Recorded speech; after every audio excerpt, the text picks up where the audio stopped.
This is the Rich Dad Radio Show. The good news and bad news about money. Here's Robert Kiyosaki. Hello, Robert Kiyosaki, the Rich Dad Radio Show. The good news and bad news about money. And today we have a very special guest.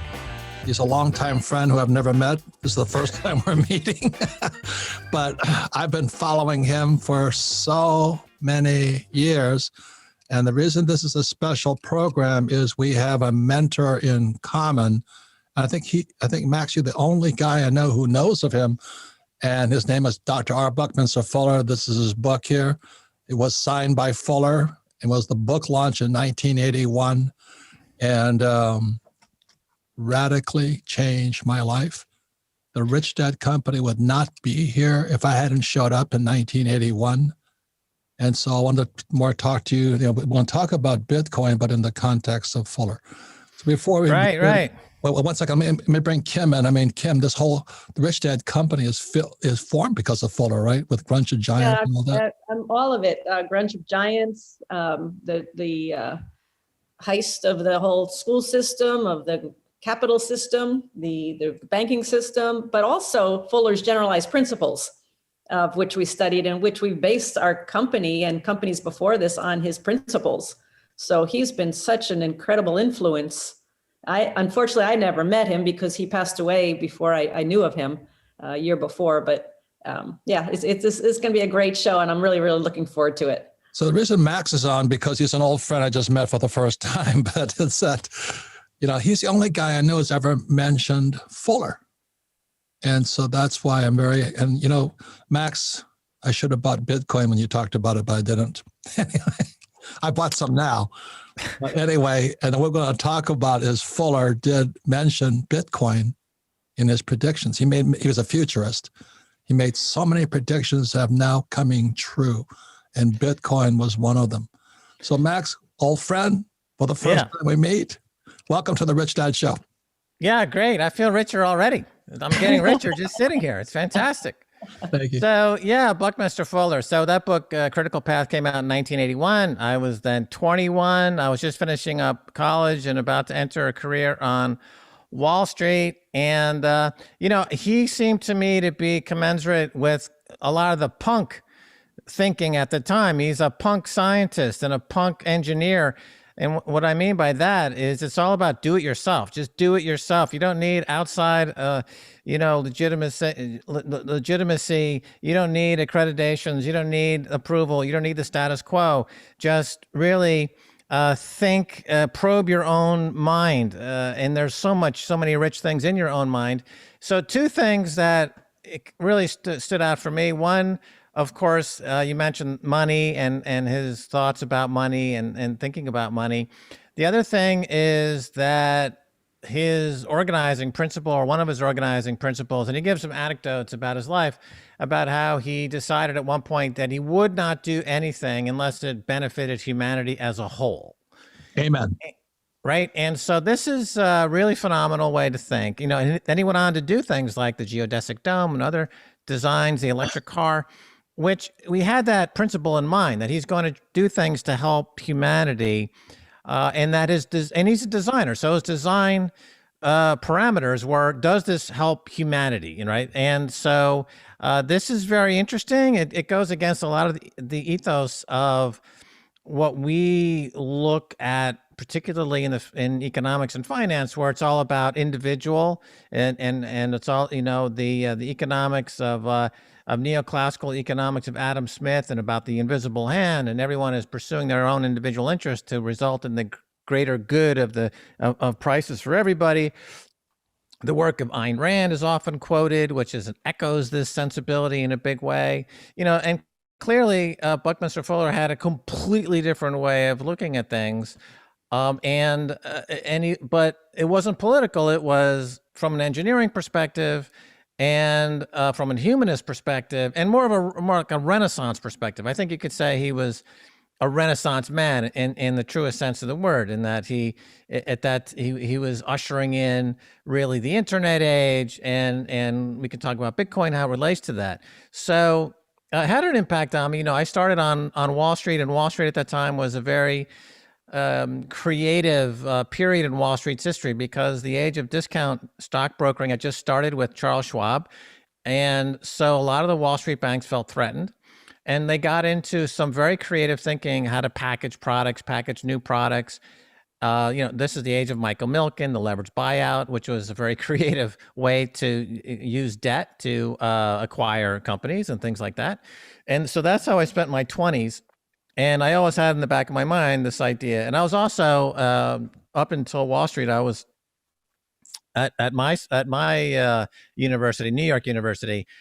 I spent most of my time at the radio station as a disc jockey and hung out at the clubs like CBGB's, Max's Kansas City, and was really following the punk scene in a big way. And so I transitioned right to Wall Street, and kind of like Buckminster Fuller was my bridge to that way of thinking.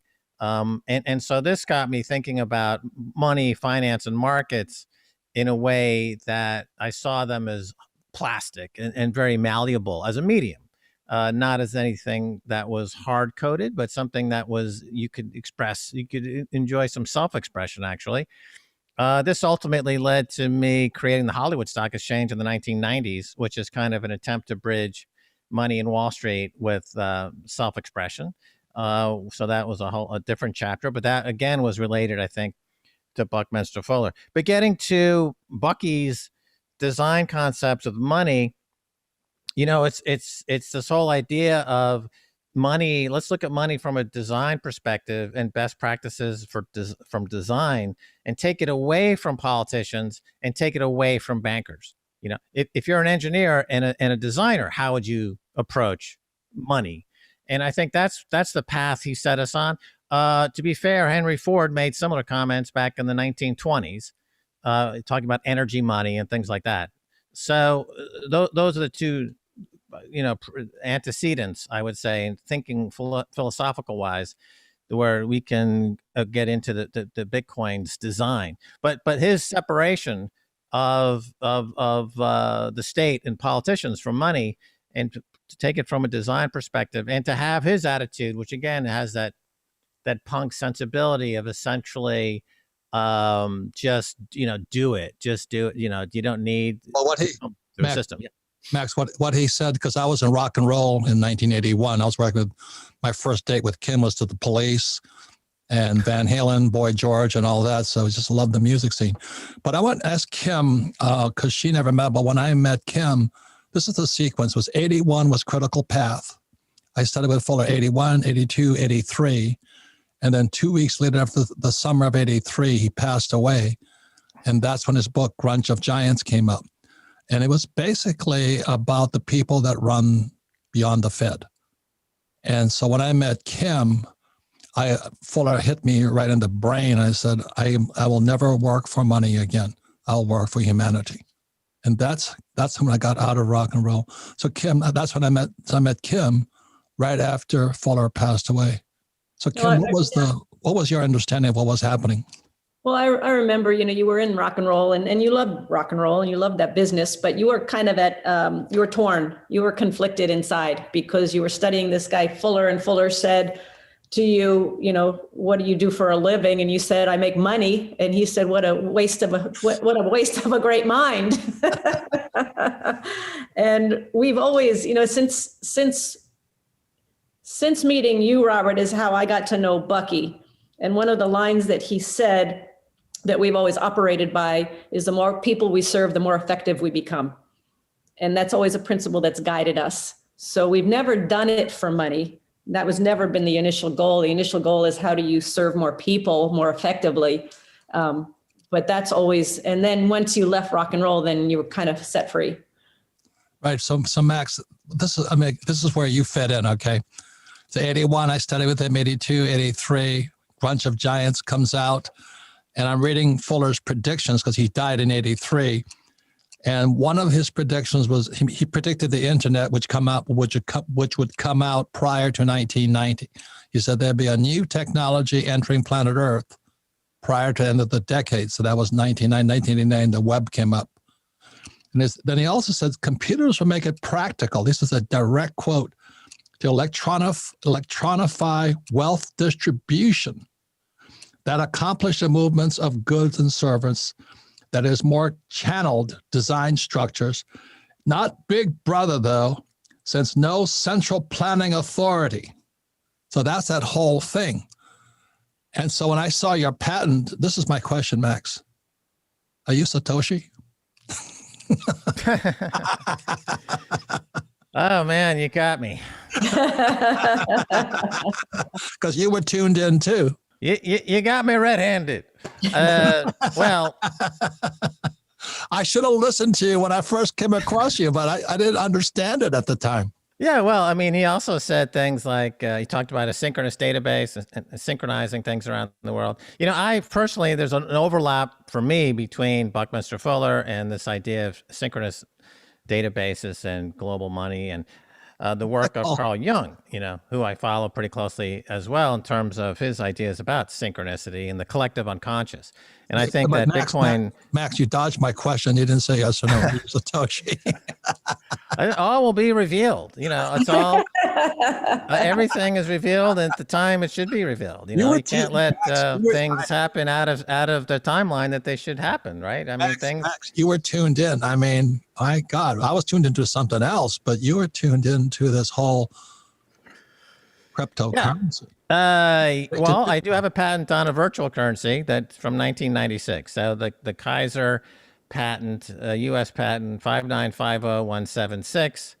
It's a virtual specialist patent, how to trade virtual currencies, virtual securities with a virtual currency.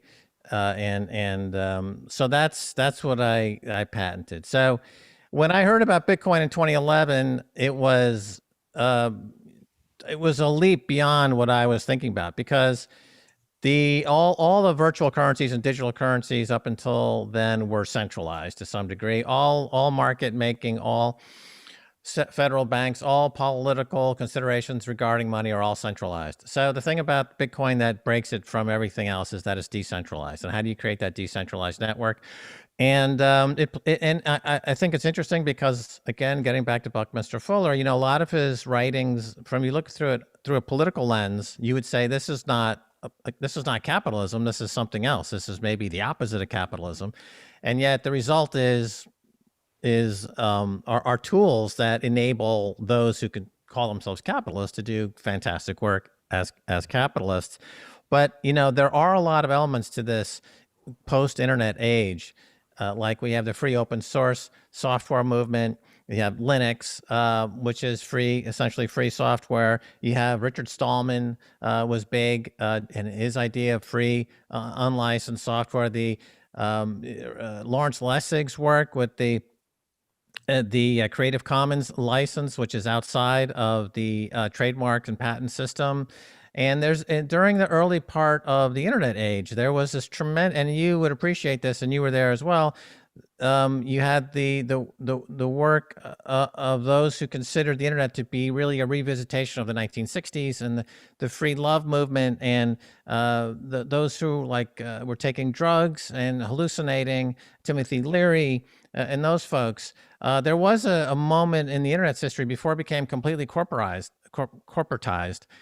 where there was this feeling of freedom of expression that was going to be this huge movement. And our friend who wrote the Declaration of Independence for the Internet, I'm looking at Stacy now. Yeah, John Perry Barlow. He was incredibly huge, you know, at that time. And then the internet became completely corporatized. And it wasn't until Bitcoin came around that we had a new chapter in this idea of distribution and decentralization and individual empowerment and individual journeys. And, you know, I always compare Bitcoin to shamanism and kind of spiritualism and things like this, where people have the freedom to delve into their own spiritual journeys because they have unconfiscatable money that's never debasing in value. So they have no worries. In other words, you achieve individual sovereignty and you can just pursue spirituality. And I think that's where Bitcoin is heading. I think everyone ultimately achieves individual sovereignty. The whole idea of wealth changes dramatically itself, I mean, this would be a Buckminster Fuller idea, that his idea of wealth was very, very radically different than what most people consider to be wealth. So if you take that and if Bitcoin is the coin of his thinking, and then what do you have? If you had everyone thinking like Buckminster Fuller, the world would be a dramatically and drastically different place. And with Bitcoin, we can get to that place, and we are getting to that place, and it is happening right now, Robert. Right. So I'm going to ask Kim, because when Fuller dies 83, he writes Grunge of Giants, Gross Universal Cash Heist. And now we have repo, reverse repo, and all this stuff going on. We have, $120 billion a month being pumped into to keep the balloon afloat of fake money. We're paying people not to work. But when I met Kim in 83, I started talking to her about this. And then she told her mother and father she quit her job, and we moved to follow the teachings of Buckminster Fuller. Kim, what was that like, talking to your parents about this nutcase called Kiyosaki? All I remember was a phone call, and all I remember is I said, hey, I met this guy. I've quit my job. I was in advertising at the time, and we're selling what we have, and we're moving to California. And the only words I heard from my father was, you quit your job? And it was because he worked all his life as an employee, and working your way up the corporate ladder, which would have been a disaster for me, is what he saw in me, my future being. So Bucky definitely changed the course of my life via you, Robert. So it was, and we've never looked back. There's another principle that he talked about that is kind of the basis of the Rich Dad Company as well. And the words are strange because he uses a lot of different words, but it was called angular redundancy. And it was basically, and we've done this ever since we've met, Robert, it's basically what in the world needs to be done that nobody else is doing that you can do, called angular redundancy. Like, we don't need another gas-powered car. We got enough of those. But what in the world needs to be done that no one is doing, and you go and do it. So that's kind of how we've built the Rich Dad Company and how we've lived our lives. So again, I love Bucky's principles. A generalized principle is a principle that's true in all cases, like gravity. And they work, and they really work if you stick to them. And I don't know anybody that's ever applied Bucky's principles to business. And we did. Yep. And so did Max. So we come back. We may take a few minute break here, but I really want to thank you, Max. Like I said, you're an old friend I just met. And the main reason I called you is every time you mentioned Bucky Fuller, I said, this guy's a whack job like me. Apparently. And I really do suspect you're Satoshi. So we come back, we're talking more to Max Keiser. He doesn't, I notice you never deny it. I think that's funny. But anyway, we come back, we'll be talking more about Buckminster Fuller, the future, and some of his predictions, because the critical path here, this book here, which was signed by Fuller, I took it out to hang a poster of, it's one of my favorite books here. That was 1981. But it's the critical path is, what path is humanity on? And that's why Kim and I quit our jobs and all this. I got out of rock and roll, and I said, what does God want done? So we come back, we're talking more with Max Keiser and the future of money. We'll be right back. Welcome back, Robert Kiyosaki, the Rich Dad Radio Show, the good news and bad news about money. We have a very, very special guest. Like I said, an old friend I've followed for years. Just met him for the first time just now. And let me go a little plug here. You can listen to the Rich Dad Radio Show anytime, anywhere on Android and YouTube and all that stuff. And all of our programs are archived because we share it. We don't pitch anything. We don't sell anything. We just educate. And you can go to richdadradio.com, listen to this program again, share it with friends, family, and business associates, and discuss. And you will learn twice as much by the discussion. Listen to it again. So our special guest today is Max Keiser, and he's the only guy I know over all these years of listening, he ever mentioned this guy, Dr. R. Buckminster Fuller. And Fuller really changed my life. It changed Kim's life. And he predicted Bitcoin. He predicted YouTube. He predicted the internet because he was a futurist. But Critical Path here is an important book, Max, today, because it's pretty precarious today. And I'll give you an interesting exercise you can do, Robert, is that I have that book. I think I had to buy the book 4 or 5 times because, you move and you lose stuff. And I'm like, where's my critical path? I think I'm up to my 5th copy. But it actually also works as a book of prophecy, like you might use the I Ching.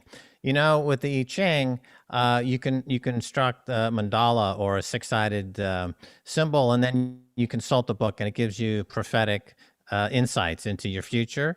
And there's a whole Asian and Eastern kind of philosophy around this that's alien to most Western thoughts. But anyway, there it is. So with the critical path, you can randomly open the book to any page and put your finger down and read what's on there. And it works just like the I Ching. It's a book of prophecy into your personal journey as well. That's the amazing thing about the book. People who read it for the first time, they say, this is actually a hard book to read, because he does use his phrases like angular redundancy, right? So he makes up phrases, or he creates phrases. He neologistically, he creates these interesting phrases all the time, and they're completely alien to your ears. And you're like, where am I? What's going on? Why is this man saying this? Right? So because he's breaking up your conscious thinking, and he's probing you. And so you're bringing stuff out, and so that's the stuff you need to look at to know who you are, and therefore where you're going. Okay, so Max is saying he was critical path of humanity, and then he came out with Grunge of Giants, which was the Fed, or beyond the Fed. Grunge was the people that controlled the Fed, and here we are today. He predicted Bitcoin, he predicted YouTube, and so I want to ask, Kim, any comments on that? Because why we started the company was to not be a victim of the future.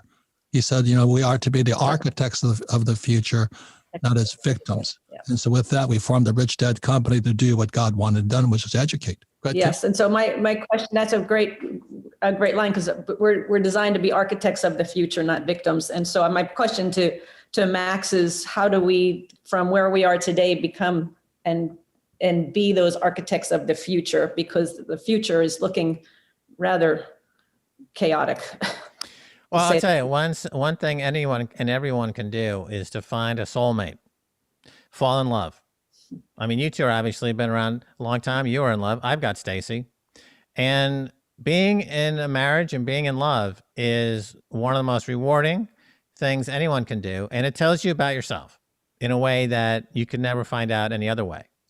And that is part of going into the future. So for a lot of people out there who are not with a significant other, and they're having trouble finding a significant other, then the way to do that is to simply make yourself attractive.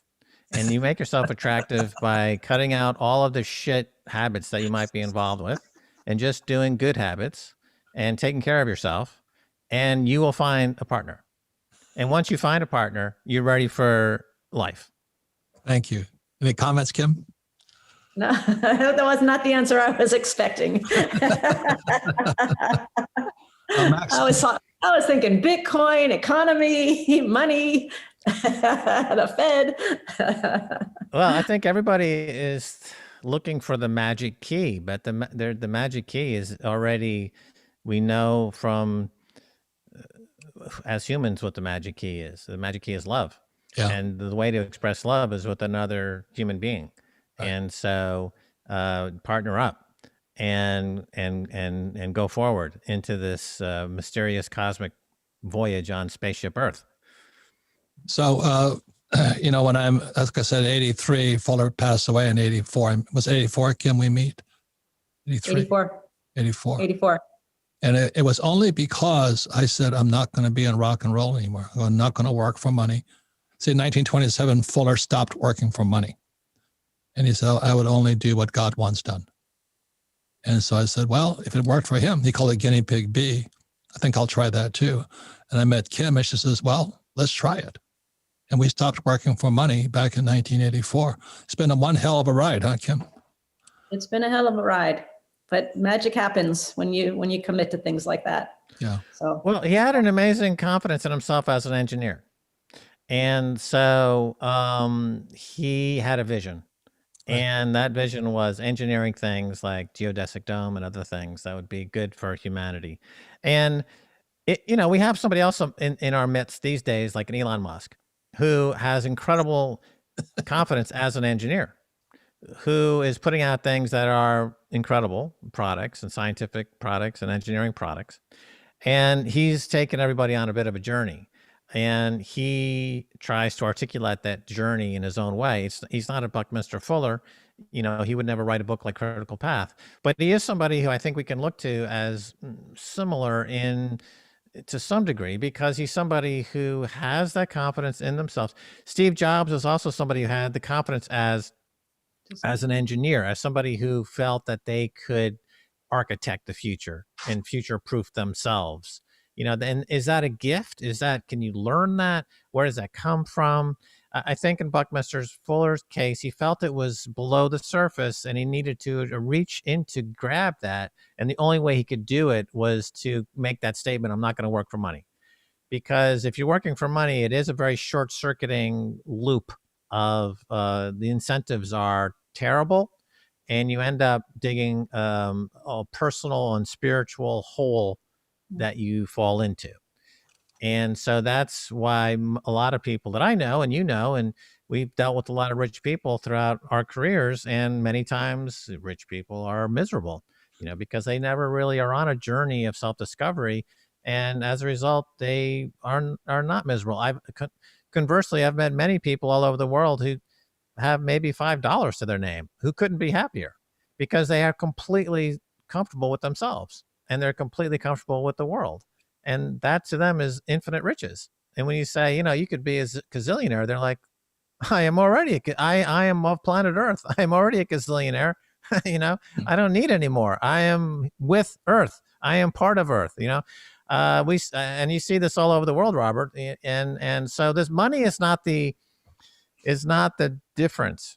Well, that's why he wrote Grunge of Giants, and that's why Bitcoin. That's why he started saying with Bitcoin, because it was decentralized money, DeFi. So he was way ahead of his times right there. And look at this. This is in Critical Path. The chapter is, he said there was 4 billion billionaires. Today, 7.8 billion. But it says because we use the wrong cosmic accounting systems. And Rich Dad Poor Dad has a book on accounting, So anyway, he was so far ahead. And again, that's why Kim and I started this business. It was to do what we thought God wanted done, which was to educate. And purely so, and you're in the same business. So let me just say this much real quickly. Fuller said something, because it's about Critical Path. And in 1981, I'm sitting, there's about 100 people. This is Kirkwood, California, on the shores of Lake Tahoe. And he says the reason he speaks in a goofy language and he speaks into the future, quote unquote, he says, if people knew what I was saying, they would kill me. So he was speaking about the central banks and the school systems and all this stuff. He would murder me. So he says, well, that's the same idea that you find in many artists, poets, and comedians. So Max, this is for the three of us on this screen and everybody listening. So in 1981, he says, if people knew what I knew, they would kill me. So I write into the future and I use language they can't read. But he said to our group, he pointed straight, it was about 100 of us. He says, it's going to be your generation that takes the fight.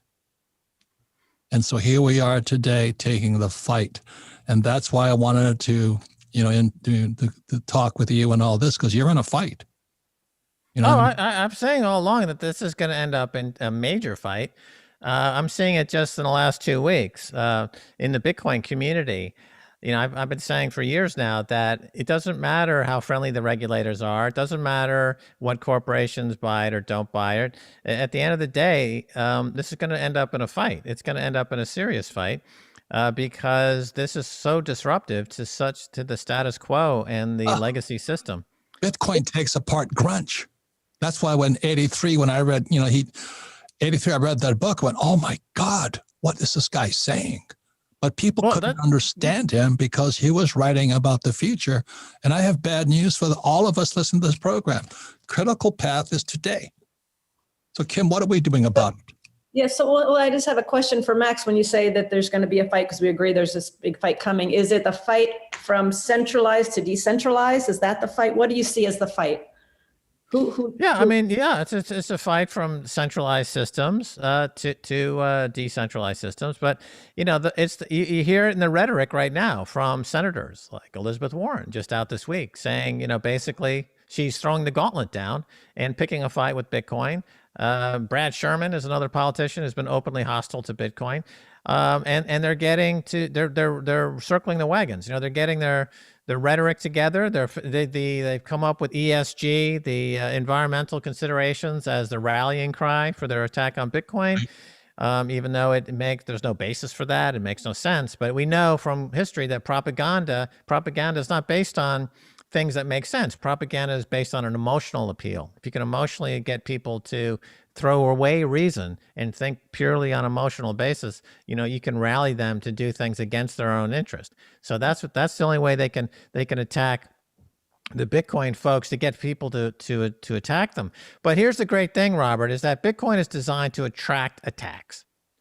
And that's the game theory built into the protocol. And it's been doing this for 11 years now. And it's worked its way up from just a bunch of coders hating each other to a bunch of influencers hating each other to a bunch of politicians hating each other. Now we've got central banks hating each other and nation states hating each other. So El Salvador was the bravest and first to come out and say, we're going to make it legal tender. Okay, it makes perfect sense given their history. Read John Perkins' book, Confessions of an Economic Hitman. You know why El Salvador would be one of the first countries to come out with a legal tender for Bitcoin.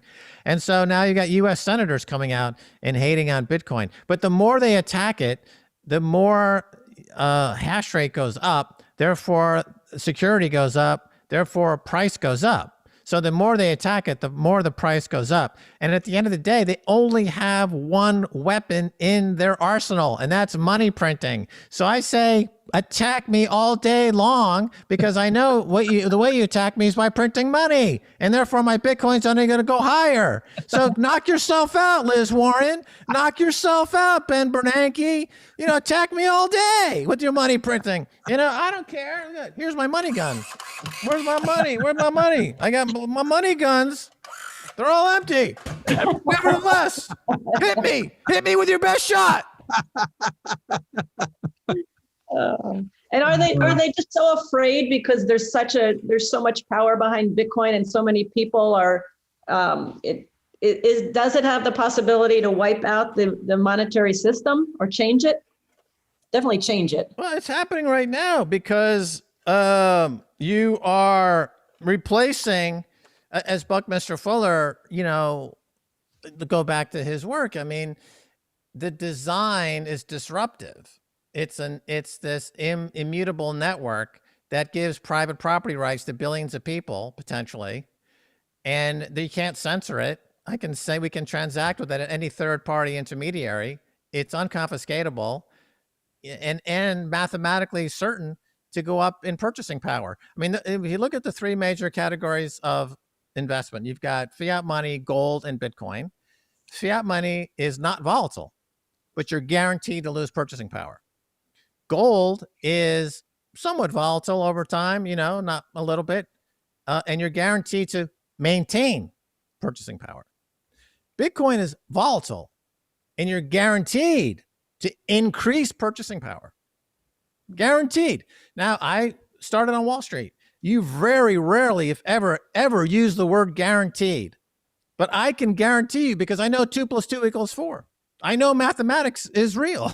I know E = MC squared. I know the Bitcoin protocol is mathematically guaranteeing increase in purchasing power in a world of all fiat money. We only have had a world of all fiat money since 1971, when Nixon closed the gold standard. And the only way they can fight is to print more money. Therefore, I can categorically say, emphatically, you have guaranteed purchasing power with Bitcoin, and I'm willing to accept a little volatility for that. So the critical path is we're coming to that fight now. We're in it right now.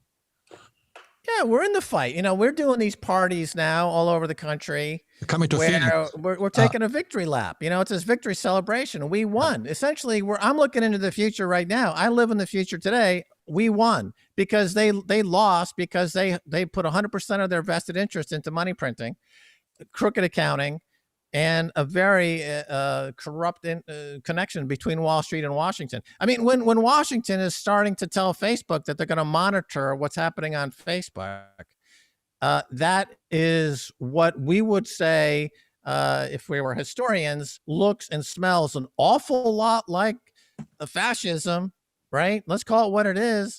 That's where they're going to the old playbooks from the 1930s. That's how antiquated these people are thinking. They haven't had an original thought in 100 years.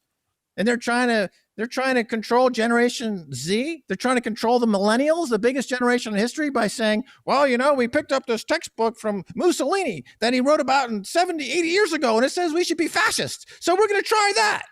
And the millennials are saying, hey, funga, we got Bitcoin, and, I got my money. See, it's all working. Woo-hoo! There's Liz Warren, and we're going to print our way out of it. No, you're not. Tell us what you really feel, Max. Hey, anyway, exactly as you're saying, it's like when you point to a chapter, one of my favorite chapters in Critical Path is Legally Piggly.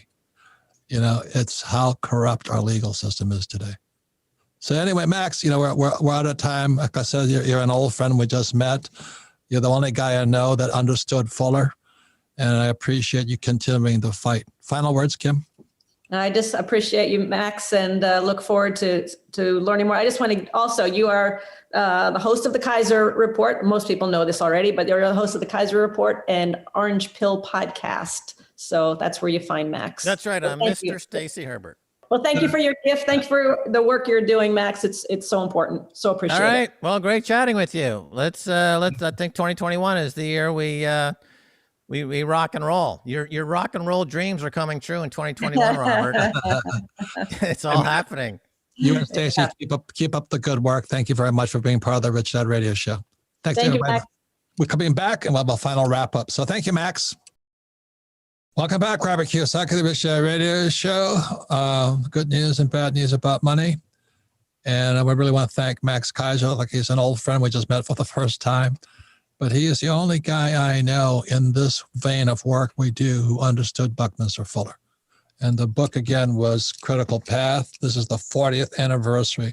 This book came out in August 1981. Nixon took the dollar off the gold standard in 1971. So we just did a 50th anniversary show for the ending of the dollar.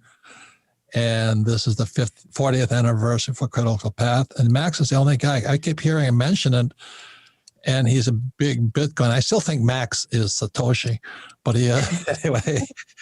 And Fuller predicted this stuff. He says, computers make it practical to electronic wealth distribution games.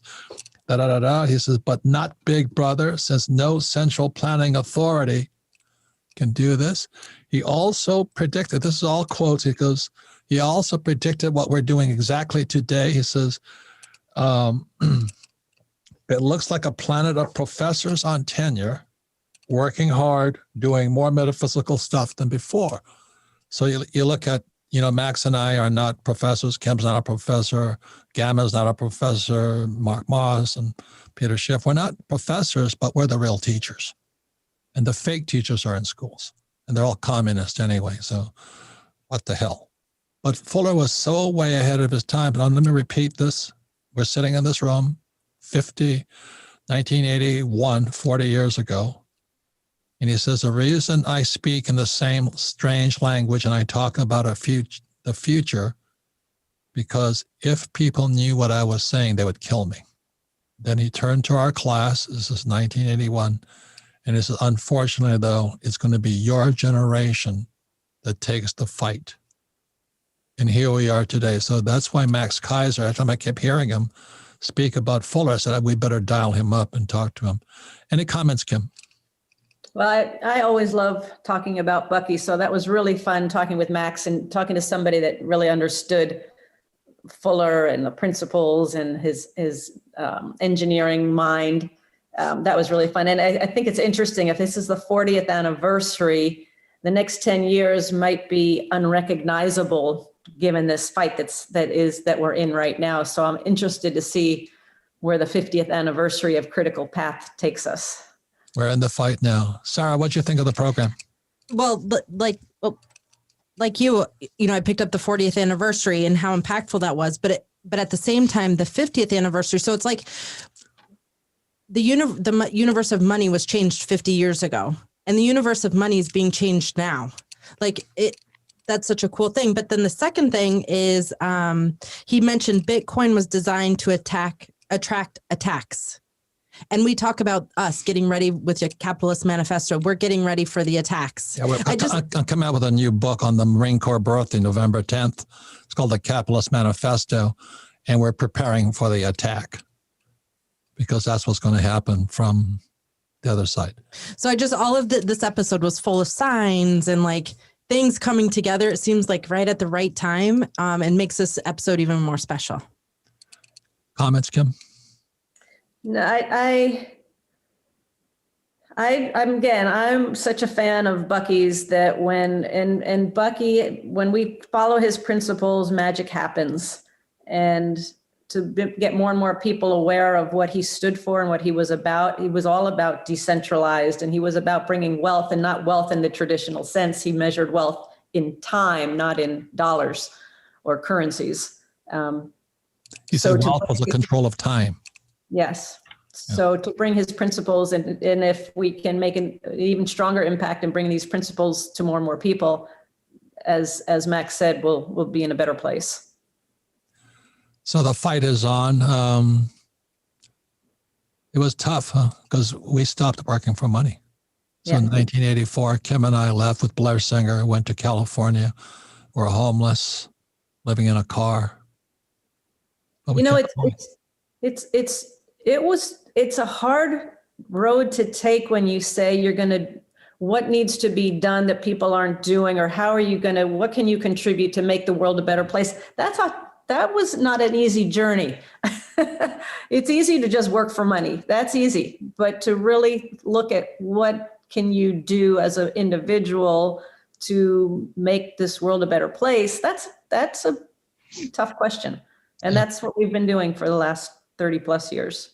And Fuller always said, the more people I serve, the more effective I become. And the reason we do this Rich Dad Radio show, we don't make, I don't know what money we make on it, but we do it to serve. So Sarah, any comments on this show? It was a fantastic show with Max. Yeah, to me, this is probably the most important show we've done this year, or most exciting show for me, because I feel like everything is in alignment. Yeah. That we happen to be introduced even to Max, like it just all came together. So really important show. And like I said, it is probably the most on brand show we've done because Bucky is our basis, really. Yeah. You know what else I found interesting was the aspect of Max that I didn't realize was the very spiritual side to Max. And I didn't know that. And that was very cool to discover. Yeah, he's a character, huh? Yes, he is. We like characters. He fits right in. He fits. And his last tweet, fuck Elizabeth Warren. I'm going, what was he saying, Sarah? Yeah, they're doing a big Bitcoin event tour. And that was his theme. Yeah, that's his theme, because he also tweeted fuck Elon. I mean, it's just a theme. But we heard in the show his feelings on Elizabeth Warren, or, congressmen that are really trying to fight this Bitcoin movement. Yeah. I guess it was the best way. You know what? And you know what's interesting about that? When you fight something on the spiritual side, when you fight something, it just gives it more power and more energy. Yeah. So the more they fight against Bitcoin, the stronger Bitcoin's going to be. Yeah. So anyway, Max will have come and gone by the time we get the show, I think, but he's coming into Phoenix on the fuck Elizabeth, and he's basically a character, and we love that guy because we're Rich Dad is a rebel brand, but it's really a Fuller brand, Buckminster Fuller. Yep. So final word, Kim. Oh, great show! Thank you, Max. Thank you, Robert. Thank you, Sarah. Great show, and let's just keep doing Bucky's work out there. Yeah. Final words, Sarah. Yeah, that's great. I agree, Kim. We'll just follow Bucky, and things will happen. Thank you. So remember, as Fuller said, he says, I speak into the future because they would kill me if people knew what I was saying. Then he turned to our classes, this 40 years ago in 1981 in Lake Tahoe, California. He says, but it's going to be your fight. So thank you all, the Rich Dad community, all you Bitcoiners out there, for being in the fight. Thank you.